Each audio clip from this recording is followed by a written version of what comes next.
تو جو چیز تمہیں گناہ کی یاد دلاتی ہے اس کا نشان مٹانا یہ بھی ضروری ہے. برتن ہی توڑو، ختم کرو. حرام مال سے پرورش پانے والا بدن ہے، اس کو نیکی میں خرچ کریں. بعض دفعہ یہ مسئلہ آتا ہے، میں نے جی سود کے پیسے لیے کاروبار کیا، حرام کا پیسہ کھایا، والد نے رشوت کا پیسہ لیا، والد نے فلاں کام کیا. تو بھئی اگر حرام مال سے کوئی بدن پلا، اب وہ تو پل چکا، مکافات یہ ہے کہ اب اس بدن کو دین کے کام میں لگائے. اللہ کے راستے میں نکلو، لگاؤ چلہ، 3 چلے 1 سال. جس بدن نے گناہ سے پرورش پائی، اب اس بدن کو اللہ کے دین کے لیے استعمال کریں. اس بدن سے نوافل پڑھیں، نمازیں پڑھیں، تلاوت کریں، بیت اللہ کے جا کر عمرہ کریں، حج کریں. اس بدن کو انسانوں کی خدمت میں استعمال کریں، نیک کاموں میں استعمال کریں، تو یہ اس کی مکافات ہوگی. پھر نیک دوست بنانا. ایک بہت اچھا طریقہ نیک رہنے کا یہ بھی ہے کہ انسان نیک لوگوں سے دوستی کر لے. المرء علی دین خلیلہ فلینظر احدکم من یخالل. انسان اپنے دوست کے دین پر ہوتا ہے. اب تم میں سے ہر بندہ دیکھے کہ وہ کس سے دوستی کر رہا ہے. حضرت شیخ الحدیث رحمۃ اللہ علیہ نے ایک مثال دی ہے حدیث پاک سے کہ نیک دوست کی مثال عطر کے دکان والے کی طرح ہے.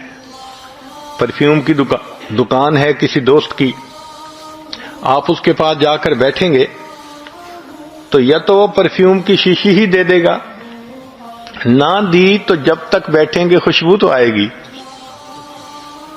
اور برے دوست کی مثال وہ کوئلے کی دکان والے کی طرح ہے.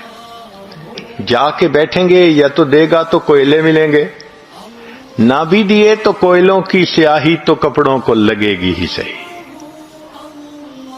نیکاں دے لڑ لگیاں میری جھولی وچ پھل پے، بریاں دے نال لگیاں میرے اگلے بھی ڈل پے. نیکوں کے ساتھ لگنے سے میری جھولی میں پھول بھر گئے، اور بروں کے ساتھ لگنے سے میرے پہلے پھول بھی نیچے گر گئے. تو نیکوں کو دوست بنائیے، یہ بھی توبہ کرنے والے کے لیے ایک اہم چیز ہے. پھر توبہ پر استقامت رکھنے کے لیے، مضبوط رہنے کے لیے تائبین کے واقعات کو پڑھیں. جن لوگوں نے توبہ کی، کتنی پکی توبہ کی، ان کے واقعات کو پڑھ کے انسان کی ہمت بندھ جاتی ہے. قبیلہ غامدیہ کی ایک عورت نبی علیہ السلام کی خدمت میں حاضر ہوتی ہے. اے اللہ کے حبیب صلی اللہ علیہ وسلم، مجھ سے بڑا گناہ سرزد ہو گیا. نبی علیہ السلام چہرے انور دوسری طرف فرما لیتے ہیں. وہ ادھر سے آ کے کہتی ہے، اے اللہ کے حبیب صلی اللہ علیہ وسلم، مجھ سے بڑا گناہ سرزد ہو گیا. اللہ کے حبیب صلی اللہ علیہ وسلم نے رخ تیسری طرف کر لیا. پھر اس نے یہی کہا، پھر چوتھی طرف کر لیا. جب اس عورت نے 4 مرتبہ اقرار کیا کہ میں نے بڑا گناہ کر لیا، تو نبی السلام نے فرمایا تجھے وہم ہو گیا ہوگا. کہنے لگی، اللہ کے حبیب صلی اللہ علیہ وسلم، میں پریگننٹ ہوں، حاملہ ہوں، مجھ سے بڑا گناہ سرزد ہو گیا، اب آپ مجھے پاک کر دیجئے. وہ صحابیہ جانتی تھی کہ ایک ہوتی ہے پیشاب پخانے کی ناپاکی، یہ پانی سے اگر جسم کو دھو لیا جائے تو جسم پاک ہو جاتا ہے. ایک ہوتا ہے زنا کی ناپاکی، ایسا بندہ 70 مرتبہ بھی پانی سے غسل کر لے اس کا جسم پاک نہیں ہوتا. یا تو اس کو حد پاک کرتی ہے یا اللہ کے سامنے سچی توبہ پاک کرتی ہے. وہ جانتی تھی کہ اب میرا جسم پاک نہیں ہو سکتا، میں ناپاک جسم کے ساتھ ہوں. چنانچہ نبی علیہ السلام نے فرمایا کہ اچھا، اگر حاملہ ہو تو تم جاؤ، جب وضع حمل ہو جائے، بچے کی ولادت ہو جائے، پھر آنا. یہ عورت چلی جاتی ہے. اب بچے کی پیدائش میں 9 مہینے کا وقت لگتا ہے. اس عورت کے پاس بڑا ٹائم تھا، سفیشینٹ ٹائم تھا، وہ اپنی رائے بدل بھی سکتی تھی، وہ اس بستی سے کہیں دوسری بستی جا کے رہ سکتی تھی، کچھ بھی کہہ سکتی تھی، مگر نہیں، یہ 9 مہینے گزارنے اس عورت کے لیے مشکل ہو گئے تھے۔ کیوں؟ اس کے ذہن میں یہ خیال تھا اگر میری اس دوران موت آ گئی، میں قیامت کے دن اپنے رب کے سامنے ناپاک جسم کے ساتھ کھڑی کی جاؤں گی، اور مجھے پاک ہونا ہے۔ پیچ و تاب کھا رہی تھی، ایسا اللہ کا خوف اس کے دل میں بیٹھ گیا تھا کہ وقت نہیں گزرتا تھا، وہ دعائیں مانگتی تھی، میرے بچے کی ولادت ہو، میں پاک ہو سکوں۔ اس کو پتا تھا جب حد قائم ہوگی تو میرے قبیلے کی بدنامی ہوگی، ماں باپ کی بدنامی ہوگی، خاوند کی بدنامی ہوگی۔ اس کو پتا تھا کہ مجھے پتھر لگیں گے حتیٰ کہ میری موت آئے گی۔ اس کو ہر چیز کا کلیئر کنسپٹ تھا، مگر وہ یہ بھی جانتی تھی کہ دنیا کی ذلت چھوٹی ہے، آخرت کی ذلت اس سے زیادہ بڑی ہوا کرتی ہے۔ اس لیے اس نے ایک کمٹمنٹ دل میں کر لی تھی کہ مجھے پاک ہونا ہے۔ حتیٰ کہ بچے کی ولادت ہو جاتی ہے، وہ اپنے بچے کو لے کے آئی، اے اللہ کے حبیب صلی اللہ علیہ وسلم میرے بچے کی ولادت ہو گئی۔ نبی اسلام نے فرمایا اچھا جاؤ اس کو دودھ پلاؤ۔ اب دودھ پلانے میں 2 سال آمین کاملین 2 سال لگ جاتے ہیں۔ اب سوچئے 2 سال پھر اس عورت کو گزارنے پڑے، مگر اس عورت کے لیے یہ وقت گزارنا مشکل تھا۔ حتیٰ کہ اس نے دودھ چھڑوایا، بچے کو کوئی سالڈ روٹی کا ٹکڑا کھانے کو دیا اور پھر لے کے آئی، اے اللہ کے حبیب صلی اللہ علیہ وسلم بچے نے کھانا کھانا شروع کر دیا، اب میں دودھ پلا کے فارغ ہو گئی۔ نبی اسلام نے فرمایا اچھا اب اس پہ حد قائم کی جائے۔ چنانچہ اس پر حد قائم کی گئی۔ اس کو پتھر مارتے ہوئے ایک صحابی نے ذرا کچھ ناگواری کے الفاظ کہہ دیے کہ تجھے اپنے خاندان کی ذلت کا بھی احساس نہ ہوا کہ تو نے ایسا بڑا کام کرتوت کر لیا، منہ کالا کیا۔ جب انہوں نے اس قسم کی بات کہی، نبی اسلام نے فرمایا لقد تابت توبتن، اس عورت نے ایسی سچی توبہ کی ہے، لو قسمت بین 70 من اہل المدینہ وسعتہم، اگر مدینہ کے 70 گنہگاروں پر توبہ کا ثواب تقسیم کیا جاتا، اللہ 70 کے گناہ معاف فرما دیتے۔ یہ ہیں سچی توبہ کرنے والے لوگ جو بتا دیتے ہیں کہ ہاں واقعی عہد ایسے کیا جاتا ہے۔ اب تائب کے دل میں یہ اشکال پیدا ہوتا ہے، میں نے جی تو 13-14 سال کی عمر سے گناہ کرنا شروع کیا اور اب تو میری عمر 40 سال ہو گئی، میں نے تو بہت گناہ کیے۔ ٹھیک ہے، گناہ بہت زیادہ ہیں، مگر اللہ کی رحمت اس سے بھی زیادہ ہے۔ فرمایا اے میرے بندے، اگر تیرے گناہ ساری دنیا کے ریت کے ذرات کے برابر ہیں، اگر تیرے گناہ سمندروں کے پانی کے قطروں کے برابر ہیں، اگر تیرے گناہ ساری دنیا کے درختوں کے پتوں کے برابر ہیں، اگر تیرے گناہ آسمان کے ستاروں کے برابر ہیں، تیرے گناہ تھوڑے ہیں، میری رحمت زیادہ ہے، تو توبہ کرے گا، میں تیری توبہ کو پھر بھی قبول کر لوں گا۔ بخاری شریف کی روایت ہے، بنی اسرائیل کا ایک آدمی تھا جس نے 100 بندوں کو قتل کیا تھا۔ پھر وہ توبہ کی نیت سے اپنے گھر سے نکل پڑا، اللہ کی شان کے راستے میں موت آ گئی تو جنت کے فرشتے بھی آئے اس کی روح لینے کے لیے، جہنم کے فرشتے بھی آئے۔ جنت کے فرشتوں کے پاس یہ دلیل تھی کہ یہ توبہ کی نیت سے نکل پڑا، جہنم کے فرشتے کہتے تھے کہ کی تو نہیں ہے نا ابھی، اس لیے ہم جہنم لے جاتے ہیں۔ معاملہ اللہ تعالیٰ کے حضور پیش ہوا، رب کریم نے فرمایا میرے فرشتوں اس کے راستے کی پیمائش کرو، اگر یہ گھر سے قریب ہے تو ابھی توبہ نہیں ہوئی، اگلی بستی کے قریب ہے تو پھر توبہ ہو گئی۔ روایت میں ہے کہ اس بندے کو جہاں موت آئی تھی وہ بالکل آدھا حصہ تھا، اور مرتے مرتے اس کی لاش اگلی طرف گری تھی۔ اور بعض روایات میں ہے کہ نہیں، اللہ نے اس زمین کو حکم دے دیا تھا میری زمین تو سکڑ جا۔ وہ اتنا سکڑی کہ صرف اس کی لاش اگلی بستی کی طرف جا کر گری۔ ہاف پوائنٹ سے رب کریم نے فیصلہ کیا، توبہ کی نیت سے چل پڑا تھا، چونکہ آدھا راستہ نکل کے آگے پہنچ گیا، میں نے سب گناہوں کو معاف فرما دیا۔ کبھی ذہن میں یہ خیال آتا ہے میں تو جی توبہ کرنا چاہتا ہوں، میرے دوست مجھے توبہ نہیں کرنے دیتے، وہ مجھے میری جان نہیں چھوڑتے، وہ بد کردار مجھ پہ چڑھائی کرتے ہیں۔ بھئی ٹھیک ہے، برے دوست برائی کا سلوک کرتے ہیں، تھریٹ کرتے ہیں، ہم بدنام کر دیں گے، ہم فیس بک کے تمہاری تصویریں دے دیں گے، ہم تمہارا کچا چٹھا نکال دیں گے، اور انسان کے راز بھی ان کے پاس ہوتے ہیں، بدنامی کا ڈر بھی ہوتا ہے۔ مگر جب بندہ فیصلہ کر لیتا ہے تو پھر یہ صدا بصحرا ہوتی ہے، پھر یہ چیزیں کچھ نہیں کہتی۔ انسان کو چاہیے کہ استقامت کے ساتھ اللہ کے اس امر پر، حکم پر ڈٹ جائے، اللہ اس ذلت میں سے عزت کے نقشے نکال دیں گے۔ چنانچہ ایک صحابی تھے کعب بن مالک رضی اللہ تعالی عنہ، ایک سفر میں جانے میں ان سے دیر ہوئی تھی، تو نبی علیہ الصلوۃ والسلام نے صحابہ سے کہہ دیا تھا کہ بھئی اس سے بات نہ کریں جب تک کہ اللہ فیصلہ نہیں کر دیتے۔ ہر کسی نے بولنا چھوڑ دیا تھا۔ وہ صحابی کہتے ہیں کہ وہ 40-50 دن میرے لیے اتنے مشکل تھے کہ مجھے چین نہیں آتی تھی۔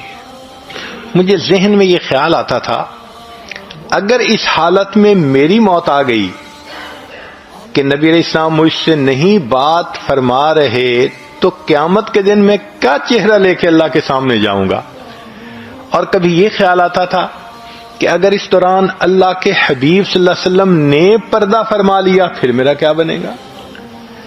چنانچہ نہ دن گزرتا تھا نہ رات گزرتی تھی، حتی اذا ضاقت علیہم الارض بما رحبت، زمین اپنی پوری فراخی کے باوجود میرے اوپر تنگ ہو گئی، میرا جینا دوبھر ہو گیا تھا۔ اتنی ایکیوٹ ڈپریشن کی کنڈیشن تھی۔ اس میں وہ فرماتے ہیں میں اپنے گھر سے نکلا، بازار میں سے گزر رہا تھا، ایک بندہ ملا، کہنے لگا جی کہ جو قریبی ملک ہے غسان، اس بادشاہ نے آپ کو ایک پیغام بھیجا ہے، رکا بھیجا ہے۔ میں نے وہ رکا پڑھا تو اس میں لکھا ہوا تھا کہ ہم نے سنا ہے کہ آپ کے صاحب نے آپ سے قطع تعلقی کا حکم دے دیا، آپ ہمارے پاس آ جائیں، ہم آپ کا اکرام کریں گے، خزانے کے منہ کھول دیں گے، آپ بہت پرسکون زندگی گزاریں گے۔ وہ فرماتے ہیں کہ اس خط کو پڑھ کے مجھے اتنا رونا آیا کہ یہ میرا حال ہو گیا کہ اب میرے اوپر کافر بھی امید کرنے لگ گئے۔ کہنے لگے میں نے اس کاغذ کو پھاڑا اور اس کے ٹکڑوں کو تنور کی جلتی ہوئی آگ کے اندر ڈال دیا۔ یہ ہوتی ہے انسان کی استقامت۔ تو اگر توبہ کر لی، کوئی میسج بھیجتا ہے ڈیلیٹ کر دیں، کوئی رابطہ کرتا ہے اس کو ریسپانس نہ دیں، ذرا سیریس طریقے سے اس کو ڈیل کریں، وہ کب تک پیچھا کرے گا؟ اللہ تعالیٰ جان چھڑا دیں گے۔ چنانچہ ایک صحابی تھے حضرت مرشد رضی اللہ تعالی عنہ، زمانہ جاہلیت میں ایک مکہ مکرمہ کی بہت خوبصورت عورت تھی اناق نامی، اس کے ساتھ ان کے افیئرز تھے۔ پھر انہوں نے اسلام قبول کر لیا تو مدینہ طیبہ آ گئے۔ اللہ کی شان کے کچھ عرصے کے بعد ان کو تجارت کے لیے دوبارہ مکہ مکرمہ جانا پڑا۔ اب مکہ مکرمہ کی ایک گلی میں سے گزر رہے تھے تو اس اناق نے ان کو دیکھ لیا، تو دیکھتے ہی وہ بہت ہی خوشی سے ملی، اور جو گانے لڑکیاں گاتی ہیں آئی love you I miss you, اس نے وہی کہنا شروع کر دیا۔ انہوں نے کوئی ریسپانس نہیں دیا، تو وہ بڑی حیران ہوئی. کہنے لگی کہ مرشد تم وہی ہو نا جو مکہ کی گلیوں میں میرے پیچھے چلتے تھے, میری منت کرتے تھے, مجھے بہت زیادہ منت و سماجت کرتے تھے کہ میں کچھ وقت تمہیں دے دوں, تمہاری بات مان لوں. آج میں تمہیں کہہ رہی ہوں کہ میرا ہسبینڈ بزنس کے لیے سفر پہ گیا ہوا ہے, میں گھر میں اکیلی ہوں, تم اپنے کام سمیٹ کے آج میرے گھر آ جانا, ہم اکٹھا وقت گزاریں گے. انہوں نے جواب دیا کہ میں نہیں آؤں گا. وہ بڑی حیران ہوئی, مگر اس نے یہ دیکھا کہ وہ تو آنکھ اٹھا کے دیکھ ہی نہیں رہے اس کے چہرے کی طرف. تو اناق کہنے لگی کہ آپ مجھے دیکھ کیوں نہیں رہے؟ وہ صحابی کہتے ہیں اب ان آنکھوں نے اس ہستی کو دیکھ لیا ہے کہ جس کو دیکھنے کے بعد یہ کسی غیر محرم کو نہیں دیکھ سکتی. پھر نہیں سمجھی پوری طرح, اس کو کیا پتا کہ یہ نبی علیہ السلام کی صحبت کا شرف پا چکے. اس نے آگے ہاتھ بڑھایا, چونکہ طبیعت میں بہت ایک دوسرے کے ساتھ آزادی تھی, اس نے ہاتھ پکڑنے کی کوشش کی. تو مرشد لانو نے فرمایا خبردار, اگر تم نے مجھے ہاتھ لگانے کی کوشش کی, تلوار میرے پاس ہے, میں تمہارا کام تمام کر دوں گا. اب جب انہوں نے یہ الفاظ کہے تو وہ گھبرا گئی اور چلی گئی.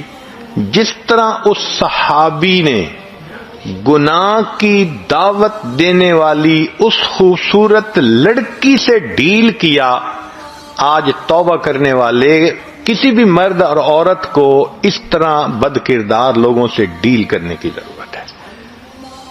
اب ڈیسیژن نے خبردار جو رابطہ کیا, پھر دیکھیں اللہ تعالیٰ اس استقامت کا کیا نتیجہ نکالتا ہے. کبھی کبھی یہ دعائیں بھی پڑھیں, حدیث پاک میں ہے اللہم انا نجعلک فی نحورہم ونعوذ بک من شرورہم اللہم استر عوراتنا وآمن روعاتنا. ان دعاؤں کا پڑھنا بھی انسان کے لیے فائدے کا سبب بنتا ہے.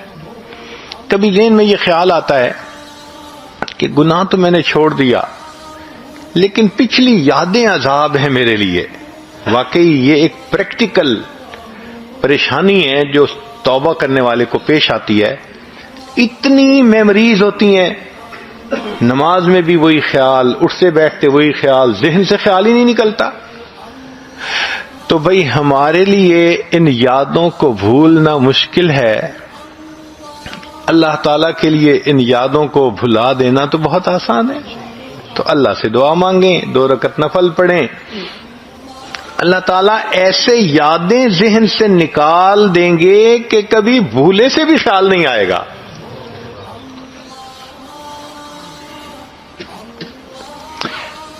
ایک ذہن میں سوال یہ آتا ہے کہ کیا توبہ کرنے والے بندے کو گناہ کا اعتراف کرنا ضروری ہے؟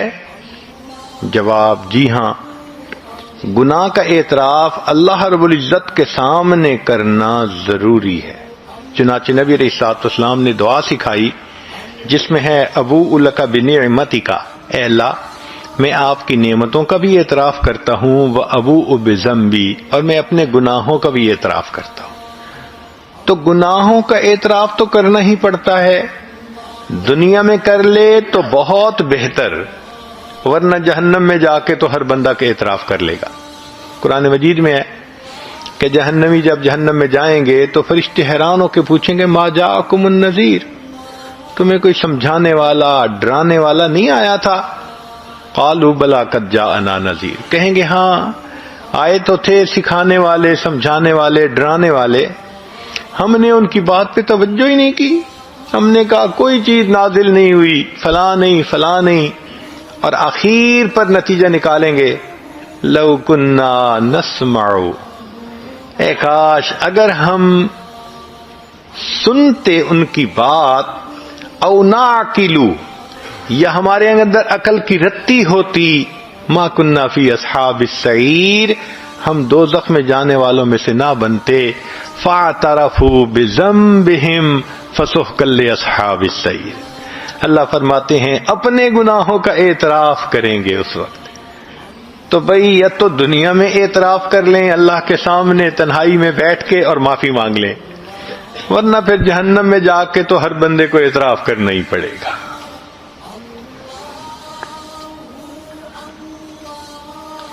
ایک سوال ذہن میں یہ پیدا ہوتا ہے کہ جی میں نے گناہوں سے توبہ تو کر لی مگر میں کمزور ہوں، مجھے لگتا ہے میں بچ نہیں سکوں گا. بھئی میں نہیں بچ سکوں گا، اللہ تعالیٰ تو اس پر قادر ہے کہ ہمیں بچا دے.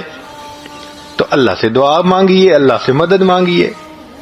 علماء نے لکھا ہے کہ جو شخص گناہ سے بچنے میں اللہ کی مدد مانگتا ہے، اللہ فرماتے ہیں اس بندے کی مدد کرنا میرے اوپر لازم ہو جاتا ہے.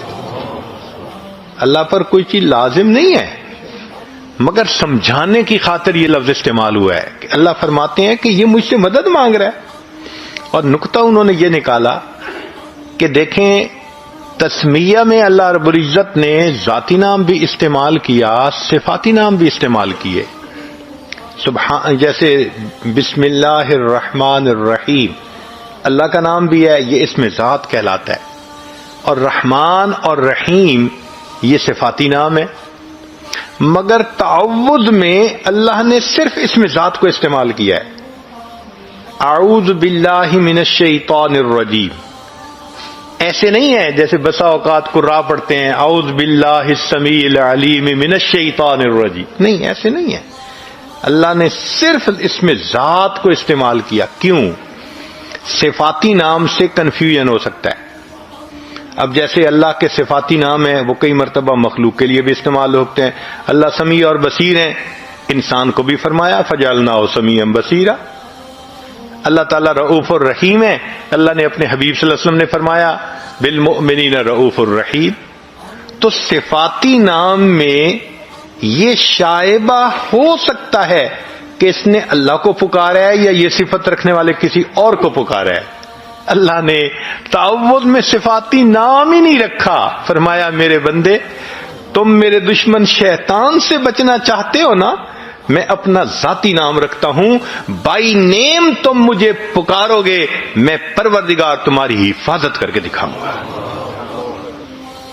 تو جو بندہ گناہوں سے بچنے کے لیے اللہ سے مدد مانگتا ہے نا، یقیناً اللہ کی مدد اترتی ہے. ہاں اگر کوئی بندہ دیکھتا ہے کہ ابھی بھی میرے اندر قوت نہیں، تو ایک اور بھی طریقہ ہے، اللہ والوں کے ساتھ مل کر توبہ کے کلمات پڑھ لینا. ہم نے دیکھا ہے اپنے شیخ حضرت مرشد عالم رحمت اللہ علیہ کو، ان کی صحبت میں بہت بگڑے ہوئے نوجوان آتے تھے، توبہ کے کلمات پڑھتے تھے، ان کی زندگیاں بدل جاتی تھیں. یہ جو مل کے توبہ کے کلمات پڑھنے ہیں اس کی بھی اہمیت ہے. دیکھیے قرآن مجید میں اللہ فرماتے ہیں فَاسْتَقِمْ كَمَا أُمِرْتَ وَمَنْ تَابَ مَعَكَ. اے میرے محبوب صلی اللہ علیہ وسلم اب بالکل شریعت پر جمے رہیے، اور جو آپ کے ساتھ تو بتائے ہوئے. یہ جو تابا معک کا لفظ ہے نا قرآن کا، یہ بتا رہا ہے کہ یہ بھی ایک فضیلت ہوتی ہے، یہ بھی ایک نسبت ہوتی ہے جو صحابہ نے نبی علیہ السلام سے حاصل کر لی تھی، اللہ نے اس کی لاج رکھی. پھر تو یہ جو کسی کے ساتھ مل کے توبہ کے کلمات پڑھ لیتے ہیں، اس سے اللہ تعالیٰ انسان کو پھر نیکی کی توفیق عطا فرما دیتے ہیں. کبھی کبھی ذہن میں یہ بھی خیال آتا ہے اچھا جی میں توبہ کر لوں گا، اللہ بڑا رحیم ہے، اللہ نے کسی کو تو معاف کرنا ہی ہے، اللہ معاف کر دے گا. بھئی اللہ رحیم ہے، معاف کر دیں گے، یہاں تک تو بات ہے صحیح، لیکن اگر موت کے وقت ایمان ہی سلامت نہ رہا تو پھر کیا بنے گا؟ حدیث پاک میں ہے کتنے لوگ ہوتے ہیں ان کے نام ساری زندگی مسلمانوں کی فہرست میں رہتے ہیں، موت کا وقت آتا ہے ان کا نام مسلمانوں کی فہرست سے خارج کر دیا جاتا ہے. کتنے لوگ ہوں گے قرب قیامت میں یصبح مؤمنا و یمسی کافرا. نبی اسلام نے فرمایا صبح اٹھیں گے ایمان والے ہوں گے، شام سونے کے لیے بستر پہ جائیں گے ایمان سے خالی ہوں گے. تو بھائی یہ جو ایمان سلب ہونے کی بھی باتیں ہیں، کہیں ایسا تو نہیں کہ گناہوں کے بد اثرات کی وجہ سے ایمان ہی سلب ہو جائے، پھر کیا بنے گا؟ رحمت تو ہوگی نا ان کے لیے جو ایمان کے ساتھ چلے گئے، اور ایمان سے ہی محروم تو پھر کہاں سے رحمت کا سوال پیدا ہوا؟ اور علماء نے لکھا ہے کہ کچھ گناہوں کے بد اثرات عین موت کے وقت ظاہر ہوتے ہیں. ان میں سے ایک گناہ زنا کا گناہ ہے. اس زنا کے گناہ کے اثرات دنیا میں تو ہوتے ہی ہیں، موت کے وقت بھی ظاہر ہوتے ہیں.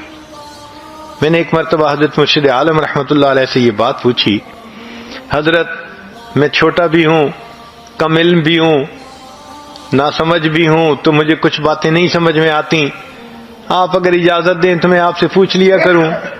حضرت بہت خوش ہوئے، فرمان لگے پوچھا کرو. تو میں نے یہ سوال پوچھا کہ حضرت تلبیس ابلیس کتاب میں ایک واقعہ پڑھا ہے، ایک حافظ قرآن تھا جس نے کہ بد نظری کی، شہوت کی نظر کسی پر ڈالی، اور اس کی وجہ سے 20 سال کے بعد وہ قرآن پاک سے محروم ہو گیا، قرآن پاک سینے سے ہی نکل گیا. تو میں نے کہا کہ حضرت اس ایک مرتبہ کسی غیر کو دیکھنے پر اتنی بڑی محرومی کہ قرآن پاک سے محروم ہو گیا، یہ تو بہت بڑی سزا ہے. تو حضرت نے فرمایا اصل میں یہ اللہ کی غیرت کا معاملہ ہے. وہ کیسے کہ اللہ تعالیٰ چاہتے ہیں میرے بندے، نعمتیں میں نے دیں، پیدا میں نے کیا، اب تیرا دل میری محبت کے لیے وقف ہونا چاہیے، یہ میرا گھر ہے. جب ہم اپنے دل میں اللہ کی بجائے کسی غیر محرم کو بساتے ہیں اور اس کی محبت دل میں لاتے ہیں، اب کسی عورت کے گھر ذرا کسی اور عورت کو لا کے بٹھاؤ نا، پھر دیکھو وہ کیسے ریئیکٹ کرتی ہے. تو فرمایا یہ اللہ کی غیرت کا معاملہ ہے، اور اللہ کو جب غیرت آتی ہے پھر اللہ تعالیٰ کوئی بھی سزا دے سکتے ہیں. تو اگر ایک مرتبہ کی بدنظری قرآن پاک سے محرومی کا سبب بن سکتی ہے، تو یہ جو آج اس کے ساتھ افیئر ہے، کل اس کے ساتھ ہے، پرسوں اس کے ساتھ ہے، میرا ٹائم نہیں گزرتا، میں تمہیں ہر وقت یاد کرتا ہوں، میسیجز چل رہے ہیں، ملاقاتیں ہو رہی ہیں، پھر اس کا نتیجہ کیا نکلتا ہے کہ انسان موت کے وقت ایمان سے محروم ہو جاتا ہے. علماء نے لکھا ہے زبان پہ فالج پڑ جاتا ہے، کلمہ پڑھنا بھی چاہے کلمہ نہیں پڑھ سکتا، اللہ توفیق چھین لیتے ہیں. تو اس لیے ایسے گناہوں سے توبہ کرنی فی الفور ضروری ہے. ایک سوال ذہن میں یہ پیدا ہوتا ہے کہ میں گناہ کرتا تھا، توبہ کر لی، پھر 1 مہینے میں نے گناہ نہیں کیا، پھر 1 مہینے کے بعد شیطان نے بہکا دیا، میں نے پھر گناہ کر لیا، تو کیا اب گناہ کرنے سے پہلی توبہ ٹوٹ گئی؟ جواب، پہلی توبہ نہیں ٹوٹی، وہ تو قبول ہو چکی. ہاں اب جو گناہ ہوا، اس گناہ سے اب پھر توبہ کرنی یہ ضروری ہو گئی ہے.